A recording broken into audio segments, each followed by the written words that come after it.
Hello friends, my self Shanti and welcome to study with Mayank. Friends, मैं आज आपको कुछ बताना चाह रही हूँ मयंक सर के वीडियोस के बारे में। फ्रेंड्स, मयंक सर आजकल फिजिकली फिट नहीं है, उनकी तबीयत आजकल कुछ ज़्यादा ही ख़राब है और डॉक्टर ने उनको कम्प्लीटली बेड रेस्ट करने के लिए बोला है। तो फ्रेंड्स, वो आजकल वीडियो बना नहीं पा रहे हैं और मैं भगवान से यही कामना करती हूँ कि उनको जल्दी ठीक करे, स्वस्थ करे, ताकि आपको उनके वीडियोस डेली मिलते रहें। और फ्रेंड्स, आपने जैसे आज तक की साथ दिया है, सहयोग किया है, तो आगे भी देते रहें, अपना पेशेंस बनाए रखें। ओके फ्रेंड्स, तो चलिए आज की क्लास शुरू करते हैं। ठीक है, चलिए देखते हैं आज कौन सा चैप्टर है। फ्रेंड्स, हमने कल 7 चैप्टर देखा था, आज हम 8 चैप्टर कंप्लीट करेंगे। ओके, तो चलिए शुरू करते हैं। हमारा 8 चैप्टर है शरीर में गति। शरीर में मतलब हमारे बॉडी में, मतलब गति मतलब मोशन, मतलब हमारे शरीर में गति किस प्रकार से होती है। जैसे कि पलकों का झपकाना, सांस लेते हैं तो भी एक प्रकार से शरीर में गति होती है। उठना, बैठना, सोना, जागना, किसी चीज़ को पकड़ के उठाना, यहाँ से वहाँ रखना, ये सब क्या है, हमारे शरीर की गति की वजह से हो पाता है। और हमारा शरीर गति किस लिए करता है? मान लो अगर हमारे शरीर में कुछ ऐसे अंग नहीं होते जिसकी वजह से हमें गति, हमारे शरीर को गति मिलती है, तो क्या हमारे शरीर में मोशन से गति हो पाती? हम उठ बैठ सकते? नहीं ना। तो आज हम इसी के बारे में जानेंगे कि कौन कौन से वो अंग हैं जो हमें गति के लिए सहायता करते हैं। ठीक है, तो फ्रेंड्स चलिए हम शुरू करते हैं। हमारा 8.1 है मानव शरीर एवं इनकी गतियाँ। मतलब पॉइंट भी वही है जो हमने ऊपर हेडिंग देखा, पॉइंट सेम वही है। तो चलिए शुरू करते हैं। हम अपने शरीर के कुछ अंगों को स्वतंत्र रूप से किसी भी दिशा में घुमा सकते हैं, जबकि कुछ अंगों को केवल एक ही दिशा में घुमा सकते हैं। फ्रेंड्स, जैसे कि हम कोई चीज़ उठाते हैं तो हमारे शरीर का कौन कौन सा अंग हिलता है, मतलब गति करता है। या तो हम नीचे झुक के उठाएंगे तो हमारे कमर में गति होगी, हम नीचे झुकेंगे ना तो कमर हमारा नीचे झुकेगा। हाथ से उठाने की कोशिश करेंगे तो हमारी ये जो भुजाएं हैं, शोल्डर्स हैं, उनमें मूवमेंट होगा। हमारी जो कोहनी है उसमें मूवमेंट होगा, हमारे फिंगर्स में मूवमेंट होगा। मतलब हम एक चीज़ को उठाने के लिए हमारे पूरे शरीर के अंगों का उपयोग करते हैं। ठीक है, और सबसे मेन बात, हमारे शरीर का जो ढांचा है, जो हड्डियों से मिलकर बना हुआ है। ढांचा मतलब स्केलेटन सिस्टम जो हमारा बना है वो अस्थियों मतलब हड्डियों से, बोन से मिलकर बना हुआ है। और ये जो बोन्स हैं, मान लो हमारे शरीर में अगर बोन नहीं होता तो क्या करते? हम खड़े हो सकते? क्या हम बैठ पाते? नहीं, हम एक मांस के लोथड़े की तरह कहीं भी पड़े होते, है ना। हमारे शरीर में ये जो गतियां हैं वो भी नहीं हो पाती, हम सिर्फ एक जगह पड़े रहते, ना उठ सकते, ना बैठ सकते, ना चल फिर सकते। ठीक है, तो हमारा शरीर जो है ढांचे से बना हुआ है, हड्डियों के ढांचे से बना हुआ है, जिसको कंकाल भी बोलते हैं, जिसकी सहायता से हम खड़े हो पाते हैं, चल फिर सकते हैं, है ना। मान लो जैसे कि गर्दन, कलाई, अंगुलियां, घुटने, एड़ी, पादांगुली, पीठ, सिर, कोहनी, भुजा, कमर, ये सब अंग हैं। सारे अंग मिलकर, मतलब इसके अंदर की जो हड्डियां हैं, ये सारे मिलकर हमें इन सब गति करने में सहायता करते हैं। ठीक है, तो चलिए आगे देखते हैं। आगे क्या है? संधि। फ्रेंड्स, यहाँ पे हम हिंदी ग्रामर की संधि नहीं पढ़ रहे हैं, हमारे शरीर में जो हड्डियों के बीच जो संधि पाई जाती है उसके बारे में पढ़ेंगे। ठीक है, जिसको जॉइंट बोला जाता है। जैसे कि मान लो अगर हमारे हाथ की हड्डी यहाँ से वहाँ तक एक ही होती, इसमें जॉइंट नहीं होता, ये जो अलग अलग हड्डियों से बना है, जैसे हमारे भुजा और ये कोहनी से लेकर एक हड्डी है, फिर ये कोहनी से कलाई तक की अलग हड्डी है, और फिर ये हमारे पंजे में, पूरे पंजे में बहुत सारी हड्डियां मिलकर पूरे हाथ को चलाने में या उसके मूवमेंट करने में सहायता करती हैं हमारी। इसके मदद से हम पूरे हाथ को चला सकते हैं। उसी तरह पैर में भी, यहाँ जंघा से लेकर घुटने और एड़ी है हमारे, टखना बोलते हैं जिसको, और पैर की जो हड्डियां, ये सब मिलके हमको चलने में मदद करती हैं। ठीक है, तो चलिए आगे देखते हैं। संधि, जॉइंट। मान लो हमारा ये जो हाथ है, ये भुजा से लेकर पूरी उंगलियों तक एक ही हड्डी का बना होता तो कैसे होता? हम बिल्कुल अकड़े हुए रहते, हमारा हाथ पैर मुड़ नहीं सकता, है ना, इसमें कोई मूवमेंट नहीं हो पाता, बिल्कुल जैसे खड़े हैं वैसे ही रहते हैं, पूरे शरीर जैसे खड़े हैं तो खड़े ही रहना पड़ता, ठीक है। तो ये जो जॉइंट है, इन जॉइंट की हेल्प से ही हम शरीर को मोड़ सकते हैं, इधर उधर घुमा पाते हैं। जैसे कि हम सीधे खड़े हैं तो फिर भी हम गले को ऐसे करके आगे पीछे देख सकते हैं, ऊपर नीचे कर सकते हैं। जैसे कोहनी है, कोहनी को मोड़ सकते हैं, कंधा है, कंधे को रोटेट कर सकते हैं, गर्दन को घुमाते हैं। तो ये सब क्या हुआ, जॉइंट के कारण ही होता है। ओके, चलिए आगे देखते हैं। अब ये जो जॉइंट है वो कितने प्रकार की होती है इसके बारे में जानेंगे, ठीक है। तो हमारा पहला है, सही दिख रहे हैं आपको कि हाँ, ये हमारा पहला है कंदुक खलिका संधि, ये हिंदी में बोलते हैं इसको इंग्लिश में बॉल सॉकेट जॉइंट बोला जाता है, ठीक है। अब ये किस प्रकार होता है देखते हैं और कहाँ पाया जाता है। एक अस्थि का गेंद वाला गोल हिस्सा दूसरी अस्थि की कटोरी रूपी गुहिका में धंसा हुआ होता है, उसे कंदुक खलिका संधि कहते हैं। मतलब एक जो हड्डी है उसका गोल भाग, मतलब उसका गोल वाला हिस्सा, जैसे कि यहाँ पे आप देख रहे हो, इसका ये जो गोल वाला हिस्सा है वो दूसरी हड्डी के, मतलब जो जिसमें कटोरी की जैसे संरचना है, ये गड्ढा होगा और ये गोल उभरा हुआ भाग होगा, इसको बॉल वाला भाग बोलेंगे और इसको सॉकेट वाला भाग बोलेंगे, ठीक है। तो ये क्या है, ये बॉल वाला भाग इस सॉकेट वाले भाग में जुड़ा हुआ होता है, मतलब ऐसे जम के रहता है और यहीं पर ये मूवमेंट कर सकता है। ये जो है ये यहीं से ऐसे आगे पीछे होके मूवमेंट करता है। ये कहाँ पर पाया जाता है इसके बारे में हम आगे देखेंगे, ठीक है। चलिए देखते हैं आगे क्या है। ये सभी दिशाओं में गति प्रदान करती है, मतलब ये जो हड्डी है, ये वाली जो बॉल सॉकेट जॉइंट है, इसकी सहायता से हम पूरी किसी भी दिशा में घुमा सकते हैं। जैसे कि हमारे भुजा में, ये एक उदाहरण है, हमारी भुजा में इसी प्रकार की हड्डी जॉइंट होता है जिसे बॉल सॉकेट जॉइंट कहते हैं। अब इस भुजा वाली, मान लो आप अपने भुजा को पूरी तरह से गोल रोटेट कर सकते हो, हाथ को पूरा गोल घुमा सकते हो, पर क्या आप अपने कोहनी को यहाँ से अलग से ऐसे गोल घुमा सकते हो? नहीं ना। तो ये जो बॉल सॉकेट जो जॉइंट है वो हमारे हड्डी को सभी दिशाओं में गति प्रदान करती है, ठीक है। चलिए आगे देखते हैं। हमारा दूसरा पॉइंट है धुराग्र संधि या पाइवट जॉइंट, ठीक है। तो ये कहाँ पर होता है, गर्दन तथा सिरे को, नहीं एक मिनट, गर्दन तथा सिर को जोड़ने वाली संधि धुराग्र संधि कहलाती है। मतलब हमारा जो ये गर्दन है, गर्दन और ये सिर, मतलब हमारी जो खोपड़ी है और ये जो गर्दन है, उसके बीच में जो हड्डियां या जो जॉइंट पाया जाता है उसको पाइवट जॉइंट बोला जाता है, ठीक है, या धुराग्र संधि कहा जाता है। इसके द्वारा सिर को आगे पीछे या दाएं बाएं घुमा सकते हैं।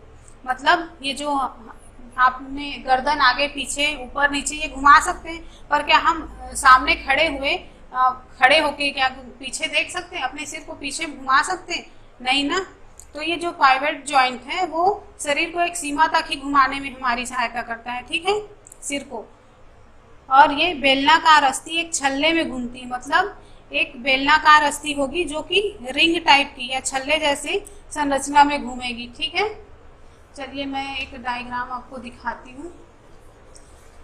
ये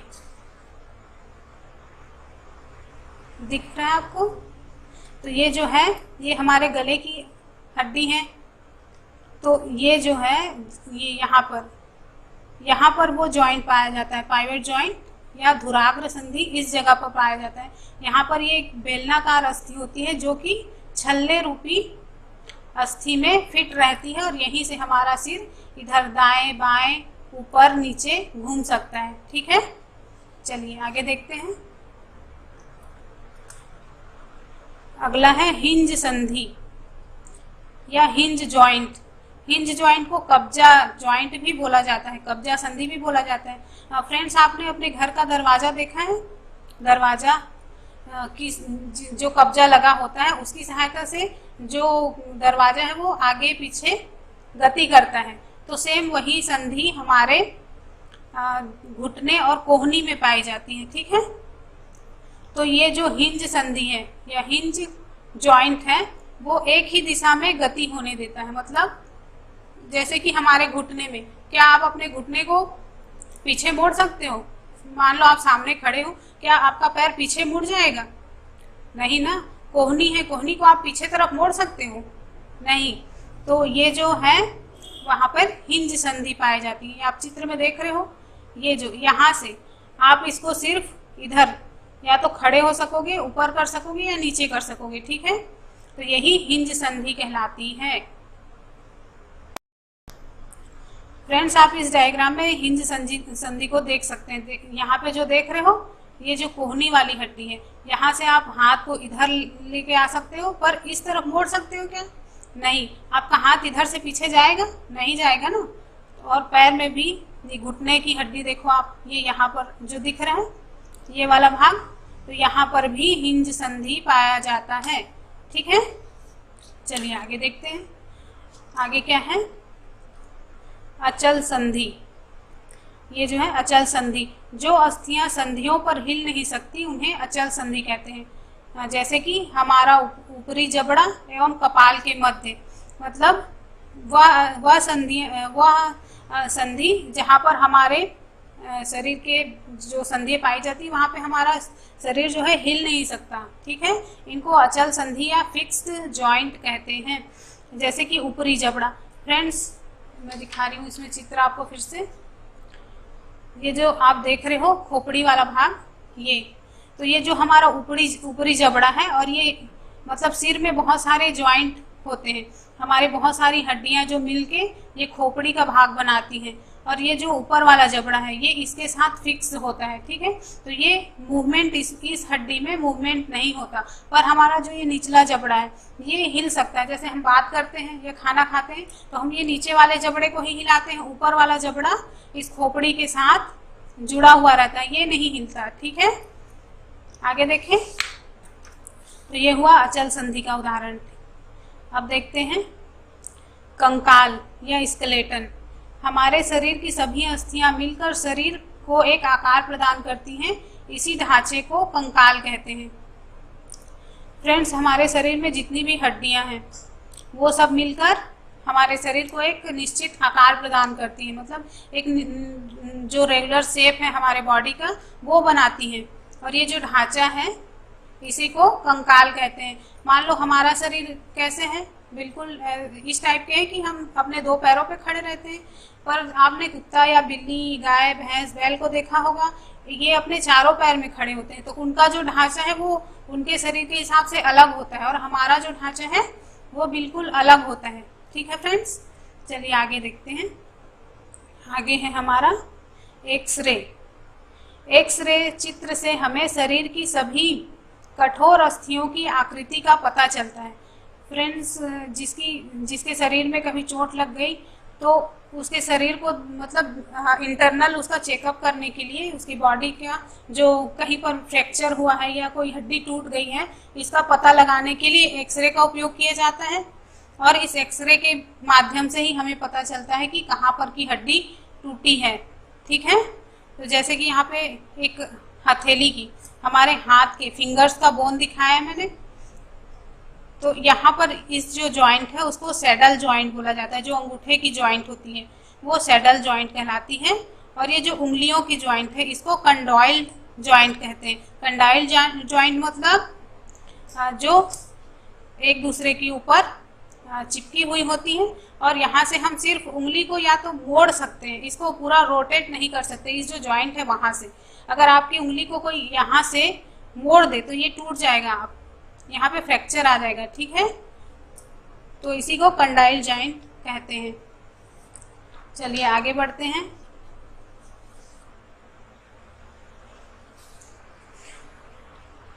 हमारा नेक्स्ट है पसली पिंजर।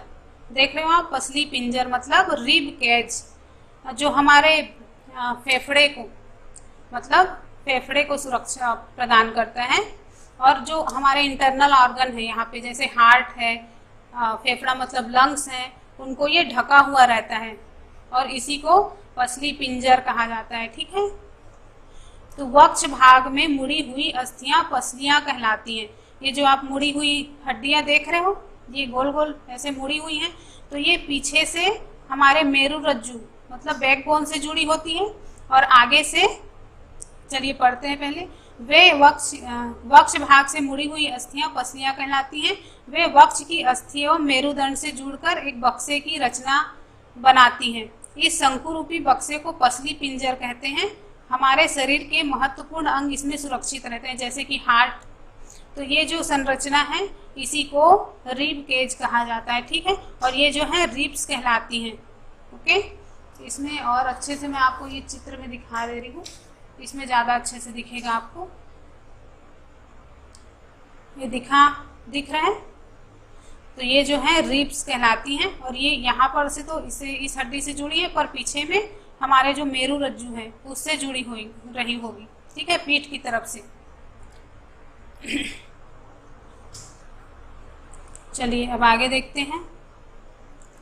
हमारा मेरुदंड यह अनेक छोटी छोटी अस्थियों से बना होता है। इसका भी चित्र मैं आपको दिखा रही हूँ, मैंने यहाँ पे बनाया नहीं है, पर मैं यहाँ पे आपको दिखा रही हूँ।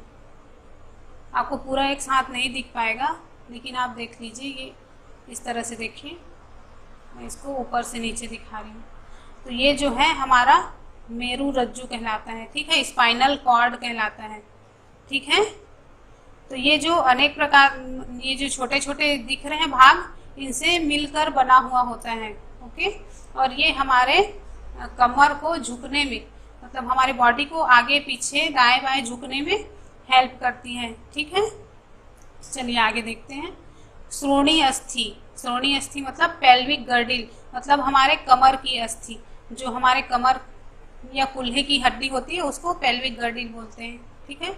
यह बक्से के समान संरचना बनाती है जो अमाशय के नीचे पाए जाने वाले अंगों की रक्षा करता है। यह कुल्हे वाला हिस्सा होता है, मतलब ये हमारे जो स्टमक है उसके नीचे के भाग में पाया जाता है, ठीक है, हमारे कमर वाले भाग में। और ये एक बॉक्स टाइप का, ये जो दिख रहा है आपको, ये एक डिब्बे जैसा संरचना दिख रहा है, तो यहीं पर पेल्विक गर्डिल है, और यहाँ से हमारी जंघा की हड्डियाँ जुड़ी होती हैं। तो यहाँ से ये नीचे की तरफ हमारे पैर की हड्डी जो जंघा बोलते हैं वहाँ, और ये यहाँ से हमारे मेरुदंड से जुड़ी होती है, स्पाइनल कॉर्ड से जुड़ी होती है, ठीक है। और इस वाले भाग में अमाशय के नीचे पाए जाने वाले अंग जो है सुरक्षित रहते हैं, ठीक है। तो चलिए आगे बढ़े। मानव खोपड़ी, खोपड़ी अनेक अस्थियों के एक दूसरे से जुड़ने से बनी है। यह मस्तिष्क को परिबद्ध करके रखता है, मतलब हमारा जो स्कल है, स्कल मतलब खोपड़ी, उसका भी मैं चित्र दिखा रही हूँ आपको, आप इससे ज़्यादा अच्छे से समझ में आएगा। ये जो देख रहे हो ये हमारा स्कल है, ठीक है। और यहाँ पे जो जॉइंट आपको दिख रहा है, ये इसी को अचल संधि कहते हैं। ये इसमें कोई मूवमेंट नहीं होता, ये फिक्स्ड होता है, ठीक है। ये जो आपको रेखा दिख रही है इस तरह से, ये यहाँ हमारे स्कल की जॉइंट है, ठीक है। और ये पूरा मिलके हमारा खोपड़ी बनाता है, ठीक है। इसके अंदर हमारा ब्रेन सुरक्षित रहता है। ओके, यहाँ पे आँख, इस साइड यहाँ पे कान रहेगा, और यहाँ कान के जो भी ऑर्गन्स है वो इसमें सुरक्षित रहते हैं। यहाँ पर हमारा आँख सुरक्षित रहता है। ओके, देख लिया आपने। चलिए आगे बढ़ते हैं।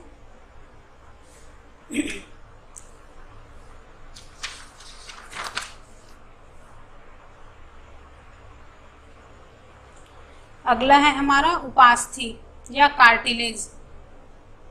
कंकाल के अतिरिक्त अंग भी हैं जो हड्डियां जितने कठोर नहीं होते और इन्हें मोड़ा जा सकता है, इन्हें उपास्थि कहते हैं। फ्रेंड्स, हमारे जो अस्थि है वो काफ़ी कठोर होता है, पर हमारे शरीर में ऐसे बहुत सी उपास्थि भी प्रेजेंट हैं जिनको हम मोड़ सकते हैं। हड्डियों को मोड़ नहीं सकते, मोड़ेंगे तो वो टूट जाएगी, पर उपास्थि जो है उसको हम मोड़ सकते हैं। जैसे कि कान की हड्डी, अपने कान को छूइए और देखिए आपका कान मुड़ जाता है ना, तो यहाँ कान में उपास्थि पाया जाता है। उसी तरह नाक के पास जो ऊपर में आपको उभरा हुआ भाग दिखाई दे रहा है, जिससे हमारी नाक ऊंची दिखाई देती है, तो ये क्या है, ये कार्टिलेज की बनी हुई होती है, ठीक है। इसको हम मोड़ सकते हैं। ओके, चलिए आगे देखते हैं। अब अगला हमारा है पेशी। पेशी मतलब मसल्स। तो पढ़ के देखते हैं एक बार। अस्थि को गति प्रदान करने में दो पेशियां संयुक्त रूप से कार्य करती हैं।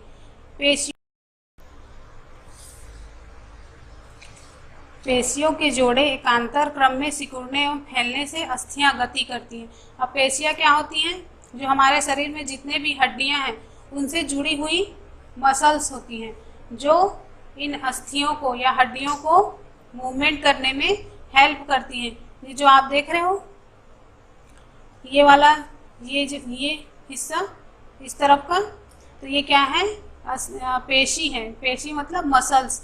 और ये जो हड्डी है ये हड्डियों से जुड़ी हुई होती हैं और इनके संकुचन और फैलने से, मतलब सिकुड़ने और फैलने से हमारी अस्थियों में गति होती है। ठीक है फ्रेंड्स, तो पेशी के ये आपने समझ लिया। अब हमारा है 8.2 जंतुओं की चाल, मतलब जीव जंतुओं में चाल कैसे होती है, वो किस प्रकार से गति करते हैं, मतलब किस प्रकार से चलते हैं। ठीक है, तो अब हम यहाँ पे पहले केचुआ के बारे में जानेंगे कि केचुआ किस प्रकार से गति करता है। केचुए में गति शरीर की पेशियों में बारी बारी से विस्तरण एवं संकुचन से होता है। इनमें शुक उपस्थित होते हैं, मतलब केचुआ जो है, देखा होगा आपने केचुए को चलते कि जमीन में वो मिट्टी में कैसे चलता है। तो ये बारी बारी से जो इसका पिछला हिस्सा होता है उसको मिट्टी में धंसाए रखता है और अगले हिस्से से आगे बढ़ते जाता है। फिर जहाँ उसका पिछला हिस्सा फिर थोड़ा आगे बढ़ता है, फिर अगला हिस्सा आगे बढ़ता है। इस तरह से इसमें संकुचन और विस्तरण होता है। और इसके जो अगले सिरे में शुक प्रेजेंट होता है। शुक मतलब एक कांटे की तरह अंग है जिसको ये मिट्टी में गड़ाते हुए आगे बढ़ता है। ठीक है, और जो केचुआ जो है मिट्टी को इसी तरह से उपजाऊ बनाता है, उसमें ह्यूमस की मात्रा जो है बढ़ जाती है। आपने देखा होगा जहाँ पे केचुए रहते हैं वहाँ पर की मिट्टी बिल्कुल अलग टाइप की दिखाई देती है, गोल गोल बन जाती है ना। तो ये हुआ केचुए में गति। केचुए में पेशीय गति पाई जाती है। ठीक है, अब देखते हैं घोंघा। घोंघा कैसे चलता है? घोंघा पेशी पाद की सहायता से चलता है। घोंघे में भी पेशी होते हैं, जो उसके आपने देखा है घोंघे के ऊपर एक शेल होता है, कवच होता है, और उसके अंदर से एक मांस या मांसल भाग निकला हुआ होता है जिसके ऊपर दो मतलब एंटीना टाइप की होती हैं। तो ये जो नीचे की भाग है इसके घोंघे के, जो शेल के नीचे भाग होता है, उसके पैरों की तरह कार्य करता है और वो उसी की सहायता से चलता है। ओके, अब देखते हैं तिलचट्टा जो है ये कैसे चलता है। तिलचट्टे का शरीर एवं पैर कठोर आवरण से ढके होते हैं जो बाह्य कंकाल बनाता है। मतलब तिलचट्टे का पूरा शरीर एक आवरण से ढका होता है। ठीक है, जो उसका बाह्य कंकाल बनाता है, जो उसके शरीर को आकार प्रदान करता है। ठीक है, तो वक्ष की पेशियां 3 जोड़ी पैरों व 2 जोड़ी पंखों से जुड़ी होती हैं। इसका जो वक्ष वाला भाग है, मतलब इसके जो गर्दन के नीचे का भाग है, वो 3 जोड़ी पैरों, मतलब उसका 3 जोड़ी पैर होता है और 2 जोड़ी उसमें पंख पाए जाते हैं, इसका निर्माण करते हैं। ठीक है, जो तिलचट्टे को चलने और मुड़ने में सहायता करती है। तो तिलचट्टा जो है वो अपने पैरों की सहायता से चलता है और उसके जो पंख होते हैं उससे वो उड़ भी सकता है। ठीक है, तो तिलचट्टा इस तरह से गति करता है। अब देखते हैं पक्षी। पक्षी कैसे उड़ते हैं या कैसे अपनी गति करते हैं। तो पक्षियों में दृढ़ पेशियां तथा हल्की अस्थियां मिलकर उन्हें उड़ने में सहायता करती हैं। जो पक्षी होते हैं उनके जो अस्थि हैं, मतलब उनकी हड्डियां खोखली होती हैं, अंदर से बेलनाकार और खोखली होती हैं, जिससे उसका भार कम हो जाता है पक्षियों का और वो अपने पंखों को फड़फड़ाकर उड़ सकते हैं। ठीक है फ्रेंड्स, तो हमने यहाँ पे पक्षियों के बारे में भी जान लिया। अब देखते हैं मछली। मछली में कैसे गति होती है। मछली शरीर के दोनों ओर एकांतर क्रम में वलय बनाते हुए जल में तैरती हैं। अब आप तो जानते हो कि मछली जल में रहती है, उसके लिए उसके शरीर में फिन्स पाए जाते हैं जिससे वो तैरती है। और मछली का शरीर जो है वो धारा रेखीय होता है, स्ट्रीम्ड लाइन होता है। मतलब मछली का जो मुंह की तरफ का भाग है वो नुकीला होता है और बीच में मोटा होता है, फिर पीछे की तरफ फिर पतला होता है। तो इसी शरीर की बनावट को धारा रेखीय बोला जाता है। ठीक है, तो मछलियां जो हैं एकांतर क्रम में, मतलब इस तरह से ऐसे ऐसे करके आगे बढ़ती हैं। ठीक है, अब देखते हैं सर्प। सर्प किस प्रकार से गति करते हैं। वलयाकार गति करता हुआ आगे की ओर फिसलता है। मतलब सर्प जो है वो ऐसे ऐसे चलता है, ऐसे ऐसे करके, वो सीधी गति नहीं कर पाता। और जो सर्प है उसकी हड्डियां, जैसे हमारे मैंने चित्र दिखाया था ना मेरुरज्जु का, तो सेम उसी तरह से सर्प का जो है पूरी हड्डियां इसी तरह की छोटी छोटी हड्डियों से मिलकर बनी होती है। ठीक है, तो जिसकी सहायता से वो अपने शरीर को इस तरह से ऐसे ऐसे लहरदार रूप में चलता है ना। सांप जो है वो सीधी रूप में सीधी गति नहीं कर सकता, वो हमेशा दोनों तरफ उसके अर्ध वलय बनते जाते हैं, वो चलता है तो, और इस तरह फिसलते हुए गति करता है। ठीक है, बहुत सारी अस्थियां एवं उससे जुड़ी पेशियां शरीर को आगे की ओर धक्का देती हैं।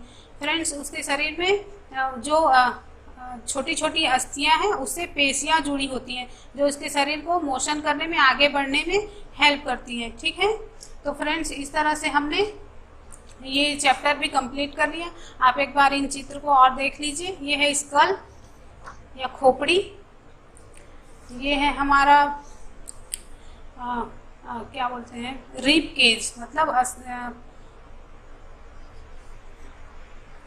आगे देखिए कहाँ गया वो, ये है हमारा मेरुरज्जु और ये हमारा पूरा कंकाल, ये जो है हमारा पूरा स्केलेटन सिस्टम ही है। ठीक है, तो फ्रेंड्स आज हमने अस्थियों के बारे में जाना कि इसमें कौन कौन से जॉइंट होते हैं, हमारे शरीर में मूवमेंट किस प्रकार से होता है। फ्रेंड्स, आपको वीडियो पसंद आया हो तो लाइक करिए और अपने फ्रेंड्स के साथ शेयर करिए और सब्सक्राइब करना भूलना मत। और एक बार फिर से मयंक सर जल्दी अच्छे हो जाएं, इसलिए हम भगवान से प्रार्थना करते हैं। ओके फ्रेंड्स, ओके बाय, मिलते हैं नेक्स्ट वीडियो में।